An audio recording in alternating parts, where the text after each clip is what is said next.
Hello，大家好，我係 Neo，一個將讀書研究到好似開外掛嘅學霸姐姐。今日我同各位家長傾下，點解你成日逼小朋友抄抄寫寫、狂操卷，成績都係原地踏步？你以為每晚坐喺隔離陪讀、瘋狂買練習冊就係愛佢？其實咧咁做反而係幫倒忙。真相係，你以為塞越多資料俾仔女，分數就會越高，但學習根本唔係灌漿，而係搭積木。你只係塞一堆碎片俾佢，佢個腦入面根本砌唔到一層樓，遇到新題就即刻散晒。盲操卷同死背就好似用個漏桶裝水，裝得越多，流得越快。咁點樣先破到局？停手啦，唔好再抄寫，而係要改用提取練習。溫書唔係重讀10次，而係冚埋本書，主動回憶。你可以叫佢做小老師教你。研究證實，主動提取先會強化腦回路，打破睇過就等於識嘅錯覺。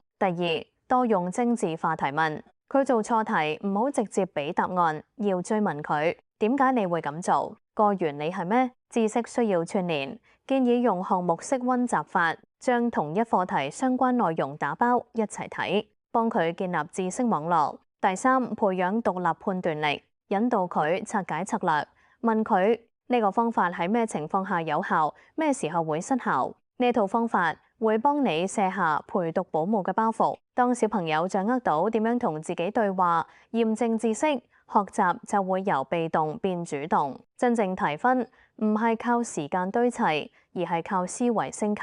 家長唔係監工，係教練。記住唔好俾仔女做試卷奴隸，要教佢哋做知識主人。今晚陪做功課，試下放低支紅筆，多問兩句點解啦。如果你想了解更多高效率嘅學習方法同實用工具，幫仔女輕鬆讀書，建立獨立思維，記得關注或者訂閱我嘅 channel。我哋下期再見，拜拜。